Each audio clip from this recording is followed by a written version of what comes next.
eu aqui como RM, abrindo aqui a dor um pouco, né? Eu recebo às vezes uma consultoria, pô, tô negociando com outra consultoria tal, o que você acha? Porque cada um puxa um pouco pro seu lado, né? Eu acho que minha operação vale mais, o outro fala a mesma coisa e aí fica cada um tá defendendo naquele seu meio negócio, termo. né? Então acho que seu ter equity. um advogado, eu acho que a Veritas também nasceu, né, não com uma estrutura de advogado ali com juridiquês, assim como uma estrutura empresarial. Acho até legal vocês contarem um pouquinho do DNA, né, da história de vocês nesse sentido.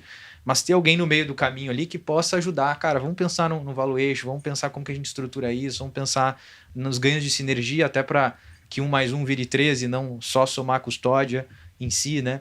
Então, acho legal compartilhar um pouco essa visão de vocês aí desses casos de M&A. Legal, Rafa, foi interessante tu comentar essa parte, porque é o que a gente viveu, né? Vou dar um passinho para trás aqui para a gente contextualizar bem. A Veritas, ela nasceu dessa necessidade de nós sairmos do juridiquês e realmente construirmos uma empresa que de fato conseguisse abraçar o cliente em todas as necessidades, num viés realmente de consultoria empresarial. Então a gente nasce com um DNA jurídico, né? Fundação de advogados, onde a gente tinha uma empresa de advocacia, né? 100% empresarial, e conectando ao mercado financeiro a gente viu a necessidade de mudar um pouco a visão empresarial, inclusive, como que a gente vai se apresentar para esse mercado como um serviço especializado. Não adiantava a gente ser só um escritório de advocacia especializado, mas sim a gente ser uma consultoria empresarial especializada dentro do nicho de mercado financeiro e, consequentemente, lógico, nosso nascimento voltado e focado dentro das assessorias de investimentos. E essa visão foi muito com a visão e a missão clara de ser um parceiro estratégico do nosso cliente. Então, até mesmo na lida advocatícia, vamos dizer assim, a gente não tem esse juridiquês, né? O cliente hoje está conversando com alguém que entende também do mercado e que muitas das vezes consegue ter uma troca.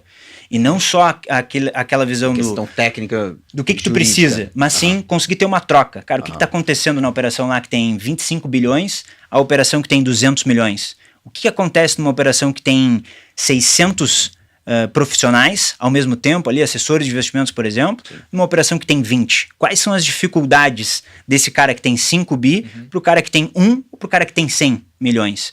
Então essa troca, eu acho que é o maior valor agregado que a gente consegue gerar para os clientes, trazendo realmente uma visão estratégica, né, muito benchmark de mercado, e mais do que isso, não só essa visão jurídica foi quando a gente constituiu a Veritas, mas sim de ser um hub de soluções. Então, por exemplo, o primeiro pilar que fez com que a gente despertasse essa visão foi a questão, por exemplo, da contabilidade. Porra, dentro de uma empresa, a gente está falando aqui de empreendedores, de empresários e, querendo ou não, são CNPJs. É o que eu digo, é o coração e o pulmão das empresas, é o jurídico e a contabilidade. Dada a complexidade que existe no Brasil fiscal, né? Exatamente, ainda mais porque a gente está falando de, muitas das vezes, né, em regra, não são estruturas de um CNPJ só. É um CNPJ, 2, às vezes 3, às vezes 4, dependendo da complexidade do que a gente estiver organizando. E hoje, inclusive, a gente atende grupos que tem 14 CNPJs, por exemplo. Então, existe uma complexidade. Como que a gente estrutura toda essa parte tributária, contábil, fiscal, jurídica? Como que o societário está alinhado com a contabilidade quando a gente vai fazer questões de distribuição de lucros e dividendos desproporcionais? Então, são várias complexidades multidisciplinares que, consequentemente, hoje, dentro da Veritas, a gente consegue abarcar todas. Então, hoje a Veritas, podemos dizer, né, que dentro do universo de consultoria empresarial, a gente tem o jurídico, a contabilidade, o BPO financeiro, o marketing, a parte de tecnologia, e todos esses 5 pilares, dentro de cada um deles, têm as suas verticais para que a gente consiga realmente estar solucionando o cliente. E como vocês mesmos viram, uma demanda que a gente nem pensava, nem estava no nosso radar, que foi a demanda educacional. A gente, inclusive, hoje, podemos dizer que tem um 6º pilar aqui, que é a educação, que a gente começou a trabalhar também justamente porque os clientes estavam demandando esse tipo de situação. Então, essa é a visão da Veritas hoje, quando estamos recepcionando um novo cliente, ou estamos no atendimento, né, de visão de longo prazo e realmente parceria estratégica. E aí o que vocês falaram, né, e voltando aqui, então, só para introduzir o pessoal, mas falando especificamente sobre o M&A. O M&A dentro do nosso mercado, e falando do nosso mercado, sempre vou estar falando assessoria e consultoria, tá? Que é onde a gente está diretamente inserido. Ele foi um mercado que fez muita operação, muito deal, né? Muito M&A, vamos dizer assim, muita fusão, principalmente dentro da própria XP, tivemos várias. Sim. E eles foram, durante muito tempo, feitos dessa forma como o Rafa falou. O que tu acha? O que tu acha, Hugo? Tu acha que a minha operação aqui vale quanto? Tenho tanto de UC, e ficou baseado no UC, né? Vamos lá, Exato. E sempre baseado na custódia, é 1%, 2%, é 3%. Então, uma corretora fez um deal assim, fez assado e tal. Tá, mas o cara nunca de fato pegou e olhou para isso. Processos, seus fluxos. Como um negócio. Quais são de fato os ativos dessa operação? Quanto que vale a tua marca? Quais são teus canais de aquisição? O que realmente tu tem de diferencial? Quais são tuas linhas de receita? Qual que é a tua margem de lucro? Para que realmente eu consiga identificar o quanto que vale a minha operação e aí sim eu consiga estar fazendo um movimento de sinergia e entender aquilo que o Rafa falou. Como que eu faço com que o 1 mais 1 seja 3, 4, 5?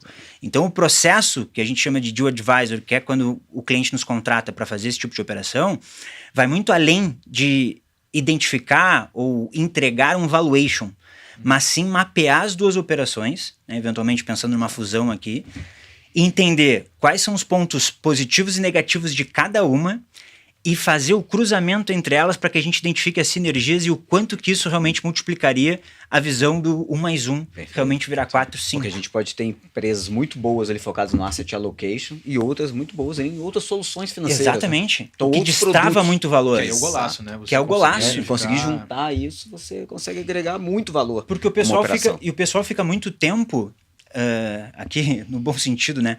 Devaneando em cima disso, do quanto que vale a minha operação, quanto que vale a tua. E aí entra um monte de visão de ego, nome, e a minha vale mais que a tua, mas na realidade eles não conseguiram enxergar aquilo que está na última linha, que é, cara, como que realmente a gente faz isso aqui dá mais lucro para ambos?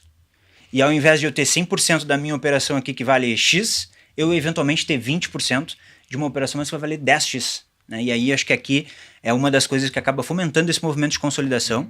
E lógico, ainda não é algo tão presente dentro do universo de consultorias, mas assim que saírem os primeiros deals e eles realmente trouxerem os cases, a gente vai começar a isso ver cada vez mais sendo fomentado, porque no fim do dia aquele cara que era pequeno e que ele fica... Às vezes existe esse meio que um preconceito em ser consolidado, né? E o cara não quer, parece que eu estou entregando aqui o jogo, né? Soltando a toalha. Mas não é, pelo contrário. Ele está se juntando com players que já têm o mesmo espírito empreendedor, que estão focados em realmente fazer o negócio crescer e agora, junto com eles, ele vai conseguir tracionar mais ainda. Exato. Só que isso tudo tem que ser bem feito. Porque não entra só nessa parte estratégica comercial, mas sim quais vão ser as regras do jogo. Como que a gente vai estar fazendo bem esse contrato para que a gente tenha boas regras de entrada, mas também boas regras de saída. Porque pode ser, e lógico a gente não deseja isso, e a gente trabalha para que isso não aconteça, mas pode ser que dê errado. Exato, que tem Tudo indica que vai dar certo, porque todo o trabalho de base foi feito, mas se der errado. Mas depois que faz o caso, ninguém sabe, né? Todo mundo casa e depois vê o que acontece. Exatamente. Né? Então isso é uma preocupação que a gente acaba tendo muito e é em cima de todas essas etapas que a gente acaba trabalhando, porque muitas das vezes isso é importante ficar claro, o pessoal acaba achando que como a gente tem esse DNA jurídico que é mais em cima de contrato, mas não. Entra toda essa parte estratégica, comercial de valor, muitas das vezes até nessa questão de sinergia para poder entender o equity de cada operação, mas também, logicamente, toda essa parte de infraestrutura contratual que é muito importante.